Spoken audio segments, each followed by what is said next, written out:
7월 16일 목요일 말씀을 나누는 자리에 오신 여러분 모두를 진심으로 환영하고 축복합니다.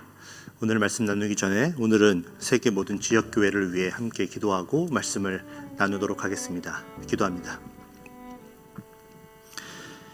이 땅의 모든 지역교회가 코로나 바이러스 위기 가운데 하나님의 뜻을 분별하게 하시고 해결하실 수 있는 분이 오직 하나님밖에 없다는 것을 깨닫고 하나님께 간절한 기도와 간구로 나아갈 수 있도록 도와주시옵소서. 교회에 모여 예배하지 못하는 미국과 한국 교회의 모든 교회들의 사태를 빠르게 마무리되게 하시고 이 영적인 광야 가운데 세우신 교회를 향한 하나님의 뜻을 깨닫게 하시어 모든 예수님의 교회들을 새롭게 하시옵소서. 위기 속에서 예수 그리스도의 복음과 성숙한 시민의식으로 세상의 소금과 빛의 역할을 감당하게 하시며 하나님의 영광을 드러내게 하여 주시옵소서. 예수님의 이름으로 감사하며 기도 올려드립니다. 아멘. 오늘 함께 읽을 하나님의 말씀은 사도행전 21장 17절에서 21절 말씀입니다. 제가 대신하여 봉독해 올리겠습니다. 예루살렘에 이르니 형제들이 우리를 기꺼이 영접하거늘 그 이튿날 바울이 우리와 함께 야고보에게로 들어가니 장로들도 다 있더라. 바울이 문안하고 하나님이 자기의 사역으로 말미암아 이방 가운데서 하신 일을 낱낱이 말하니 그들이 듣고 하나님께 영광을 돌리고 바울더러 이르되 형제여 그대도 보는 바에 유대인 중에 믿는 자 수만 명이 있으니 다 율법의 열성을 가진 자라.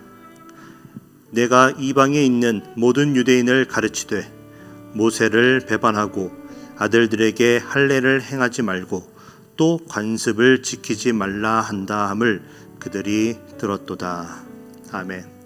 이는 살아계신 하나님의 말씀입니다. 오늘은 사도행전 21장 17절에서 26절의 말씀을 함께 나누겠습니다. 일주일에 한 번씩 이렇게 목사님들이 차례대로 사도행전의 말씀을 전하다 보니까 전할 때마다 이상하게 사도 바울의 1, 2, 3차 전도 여행의 중간 과정을 제가 나눌 기회를 얻지를 못하고 항상 마무리가 어떻게 되었는지를 나누고 있습니다. 오늘의 말씀도 역시 3차 전도 여행을 사도 바울이 마치고 예루살렘으로 들어가는 장면에 대한 이야기입니다. 오늘의 말씀을 통해 우리가 하나님의 자녀로서 무엇을 쫓으면서 살아야 하는지, 그리고 그것을 위해서 어떠한 자세가 우리에게 필요한지를 사도 바울을 통해 생각해보는 시간을 갖도록 하겠습니다. 오늘의 본문을 보면 처음 사도 바울이 예루살렘에 들어갈 때에는 사도 바울에게 굉장히 뜻깊은 만남들과 나눔이 일어나는 것을 우리가 볼 수 있습니다.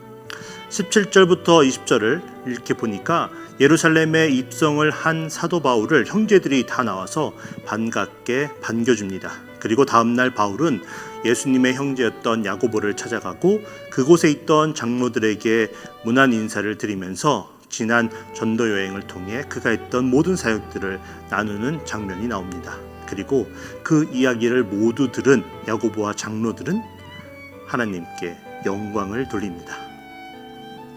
교회에서 끊이지 않고 우리가 목격했으면 하는 아름다운 장면이지 않습니까? 복음을 전하고 그 사역의 과정과 열매를 나눌 때에 격려와 축복의 시간을 서로 갖고, 그리고 마지막은 그렇게 이끌어주신 하나님께 다 함께 영광을 돌리는 모습 말입니다. 그런데 안타깝지만 오늘날 교회에서 이러한 모습을 여러 가지로 이유로 보는 것이 쉽지가 않은 것이 사실입니다. 도리어 사도 바울에게 일어나는 다음 장면들이 우리가 흔히 볼 수 있는 장면입니다.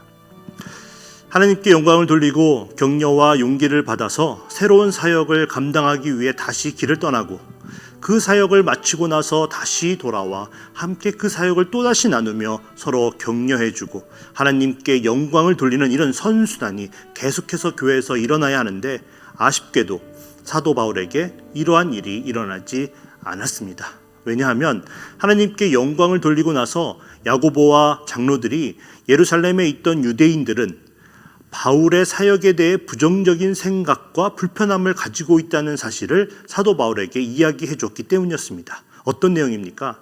바로 바울이 이방인들을 전도할 때에 유대인들과 율법에 대해 다른 견해를 가지고 그들에게 전한 것을 당시 유대인들이 못마땅하게 여겼고 그것을 가지고 사도 바울을 공격하려고 했던 것이었습니다.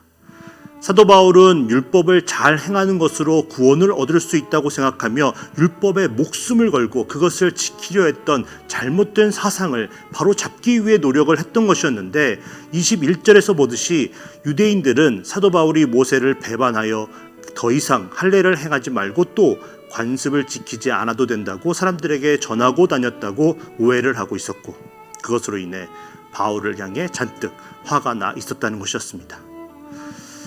사람들은 이처럼 참 어리석을 때가 많습니다. 다른 사람의 이야기를 들을 때에 사실인지를 따져가며 객관적으로 들으려고 하지 않고 스스로가 원하는 대로 들으려고 하기 때문입니다. 더군다나 한 사람이 아니라 두세 사람, 여러 사람이 같은 말을 하기라도 하면 그것이 진리인 양 자신도 어느새 그것의 사실 여부를 확인하지 않고 그들과 함께 검증되지 않은 소문을 함께 퍼뜨리고 다닌다는 것입니다. 그리고 유대인들이 바울을 향해 더욱 크게 화를 냈던 것과 같이 어떤 소식이 만약 자신의 생각과 반대되는 그런 종류의 이야기일 때는 그러한 현상이 더욱더 심각하게 나타난다는 것입니다. 여러분, 사도 바울은 결코 율법 자체를 부정한 적이 없습니다. 하나님께서 율법을 주신 이유를 잊은 채 형식적이면서 의무적으로 그것을 행함으로 스스로를 의롭다 여기며 자신의 의의를 드러내고 고집스럽게 유대주의에 매여 예수 그리스도의 복음을 거부하는 자들에게 율법의 진정한 의미를 설명하였던 것이었습니다. 오히려 그는 율법의 긍정적인 면을 부각시켰습니다. 심지어 로마서 7장 12절에서 율법이 신령한 것이라고 이야기하기도 하였습니다. 사도 바울이 율법에 대해 어떠한 견해를 가지고 있는지를 우리는 갈라디아서 5장 4절에서 6절을 통해 알 수가 있습니다. 율법 안에서 의롭다함을 얻으려 하는 너희는 그리스도에게서 끊어지고 은혜에서 떨어진 자로다. 우리가 성령으로 믿음을 따라 의의 소망을 기다리노니 그리스도 예수 안에서는 할례나 무할례나 효력이 없으되 사랑으로서 역사하는 믿음뿐이니라. 그렇습니다.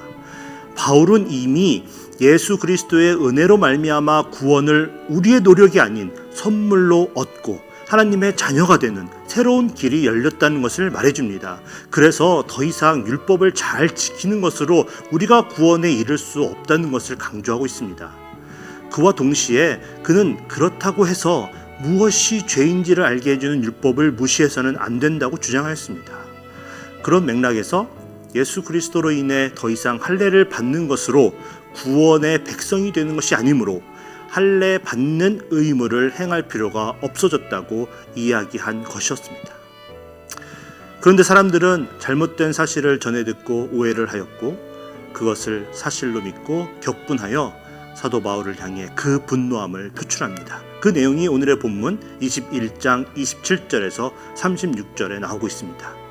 예루살렘에 있던 유대인뿐만 아니라 주변 지역에서 온 유대인들이 모여서 온 성이 소동하였다고 30절에서 말해주고 있습니다. 왜냐하면 사람들이 성전에 있던 바울을 잡아 성전 밖으로 끌고 나와서 그를 죽이려고 했기 때문이었습니다. 그 소문을 들은 군대의 천부장이 급히 군인들을 보내서 바울을 죽이는 것을 막을 수 있었지만 그를 끌고 영내로 데려가는 내내 성난 군중들은 그를 죽여야 한다고 소리를 치며 따라갔습니다. 이 장면으로 오늘의 본문이 끝이 나고 있습니다. 여러분 어디서 한번 많이 본 듯한 장면이지 않습니까? 그렇습니다. 예수님께서 아무런 죄 없이 로마 군인들에게 잡혀서 본디오 빌라도 앞에 섰을 때 그를 죽여야 한다고 외쳐댔던 그 성난 군중들의 모습이었습니다. 종교 지도자들의 선동적인 말들을 듣고 그것에 혹해 무엇이 사실이고 진리인지도 모르고 군중 심리에 휩싸여 고래고래 소리를 질렀던 그 어리석은 군중들이었습니다. 여러분 이제 사도 바울의 태도에 대해서 이야기를 더 함께 나눌 텐데요. 그 전에 여기에서 우리가 꼭 심각하게 한번 생각을 해보고 넘어가길 원합니다. 눈을 감고 잘 생각을 해보시기 바랍니다. 우리의 귀가 지금 어디를 향해 열려 있는지를 말입니다. 하나님의 말씀입니까? 아니면 다른 사람들이 전해주는 소식들입니까? 진리의 말씀입니까? 아니면 사람들의 입을 통해 전해져 오는 사실 여부를 도저히 알 수 없는 그런 소문들입니까? 사랑하는 성도 여러분, 오직 진리이신 하나님 말씀에만 귀 기울이시기 바랍니다.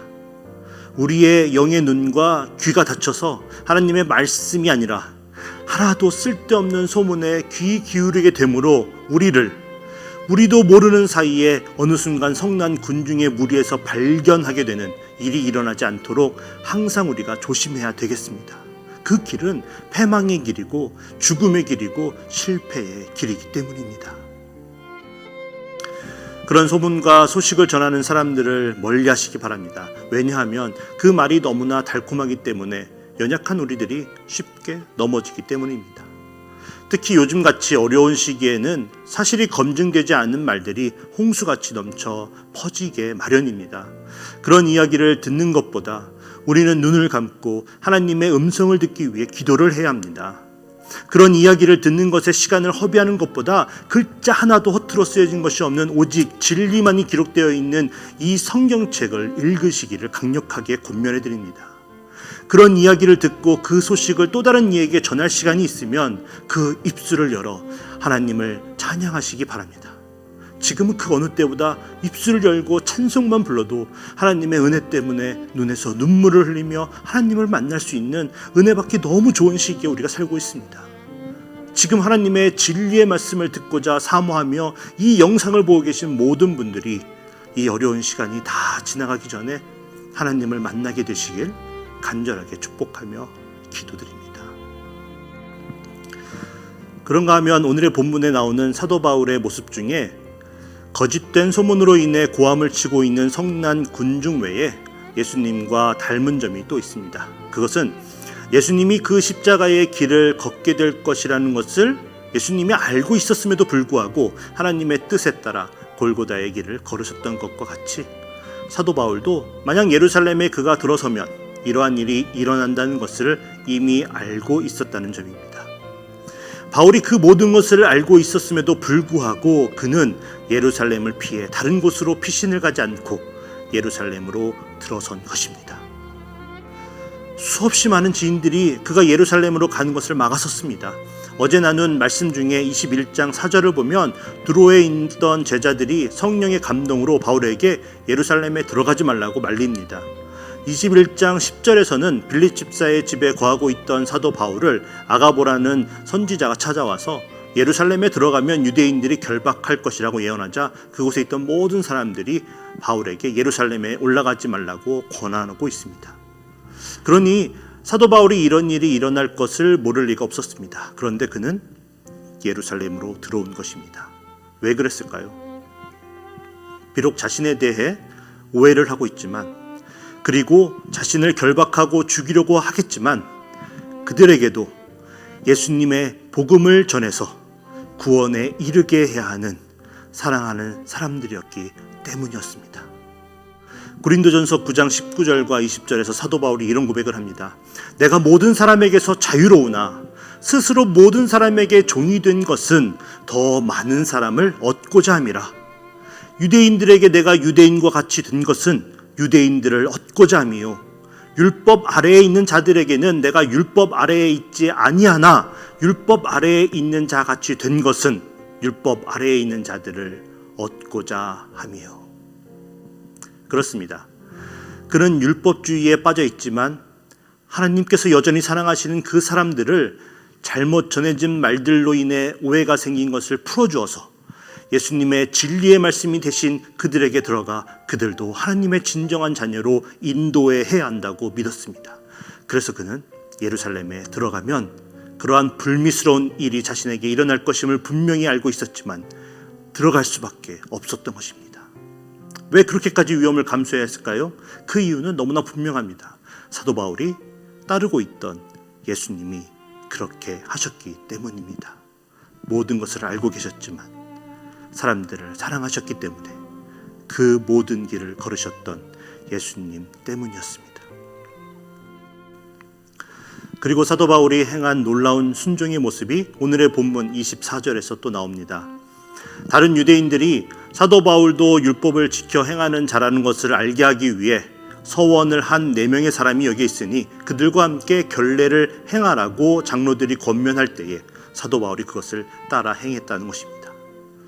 사도 바울은 율법 아래에 있는 자가 아니었으나 율법 아래에 있는 자들을 얻고자 결례를 행함으로 그도 율법을 부정하지 않고 지키고 있다는 것을 그들에게 보여주어 그들의 오해와 노여움을 풀고 예수님의 복음을 그들에게 전하려고 했던 것입니다. 여러분, 이러한 바울의 행동이 별거 아닌 것처럼 보이지만 지금까지 그가 말하고 행동한 것을 보면 그가 자신도 율법을 지킨다는 것을 보여주기 위해 결례를 행해야 한다는 제의를 들었을 때 그것을 받아들이기가 결코 쉽지 않았을 것입니다. 만약 유대인들을 향한 그의 사랑하는 마음이 없었다면 이러한 큰 결단을 내릴 수 없었을 것입니다. 우리들도 살다 보면 수없이 많은 선들을 만들고 그 선들을 지키기 위해 무던히 노력하고 고집스럽게 그 선을 넘지 않기 위해 노력을 합니다. 만약 타인에 의해 그 선을 넘게 되면 자존심이 상하여 화를 참지 못하는 것이 우리들의 모습입니다. 양보하는 것, 우리 자신의 주장을 꺾어주는 것, 이것이 우리에게 쉽지 않은 행동이라는 것입니다. 그런데 사도 바울은 예수님의 복음, 진리 전파를 위해 그 고집을 내려놓은 것입니다. 우리들은 무엇을 위해 우리의 고집을 내려놓지 못하고 있습니까? 진리를 어기지 않기 위해서입니까? 아니면 자존심을 지키기 위해서입니까?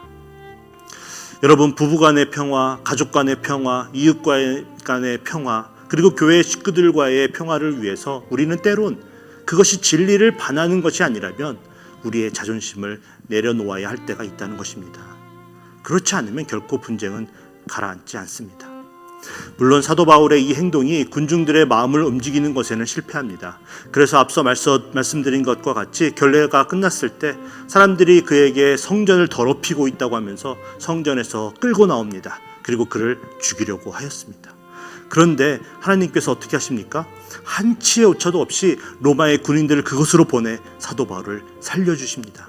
그리고 나중에 로마로 보내서 하나님의 사역을 계속해서 감당하도록 인도하십니다.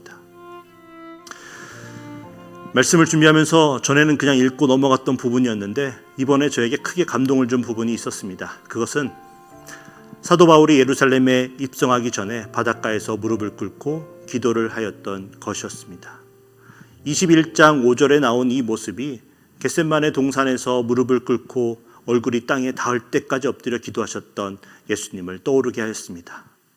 사도 바울도 두려움이 있었을 것입니다. 왜냐하면 기도하기 전에 두로의 제자들이 예루살렘에 들어가지 말라고 말렸기 때문이었습니다. 또 자신에게도 어떤 일이 벌어질지 자신이 눈에 보이듯이 다 알 수 있었기 때문에 분명히 그는 두려웠을 것입니다. 그래서 그는 무릎을 꿇고 기도합니다. 무엇을 위해 기도를 했을까요? 우리는 그가 어떤 기도를 하였는지 알 수 없지만 그가 계속되어지는 예루살렘 입성을 말리는 주변 지인들의 권면을 뿌리치고 야고보와 장로들이 결례를 행하자는 제의를 했을 때 자존심을 내려놓고 기꺼이 순종하는데 이 기도의 시간이 큰 도움이 되었을 것이라고 저는 믿습니다. 여러분, 두려우신가요? 걱정이 되시나요? 그리고 자존심이 상하시나요? 우리에게 오늘이라는 시간이 특별한 시간이 되어지길 소원합니다. 먼저 무릎 꿇고 하나님께 기도로 나아가는 시간으로 말입니다. 그러면 하나님께서 어떠한 방법을 써서라도 우리를 그 어떠한 위험이라도 그것으로부터 건져내 주실 것이고 우리에게 더 큰 길을 예비하여 주시고 그 길로 우리를 반드시 인도해 주실 것입니다. 우리 함께 기도하겠습니다. 사랑의 하나님, 우리를 비록 영상이지만 예배하는 자리로 불러주시고 말씀을 통해 특별히 사도 바울이 하나님께서 사랑하시는 영혼들을 위해 무릎을 꿇고 위험한 것을 알면서도 그곳으로 들어가고 자신의 생각과는 다르지만 하나님을 위해 자신의 자존심을 내려놓고 순종했던 그 모습을 다시 한번 생각하게 하시고 많은 깨달음을 주시는 은혜에 감사와 찬송을 올려드립니다.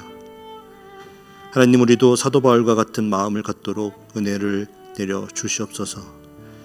그래서 하나님이 사랑하는 하나님의 백성들에게 예수님의 진리의 말씀을 전하는데 두려워하거나 게을리하거나 우리의 생각대로 하지 않도록 우리를 도와주시옵소서.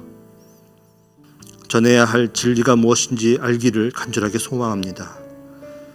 그러니 진리가 아닌 사람들의 말들에 귀를 기울이지 않게 하시고 오직 하나님의 말씀에만 우리의 모든 마음과 영의 귀를 열게 하여 주시옵소서. 오늘도 이렇게 무릎을 꿇고 기도하며 하루를 시작하게 하신 은혜에 감사를 드리며 예수님의 이름으로 감사하며 기도 올려드립니다. 아멘.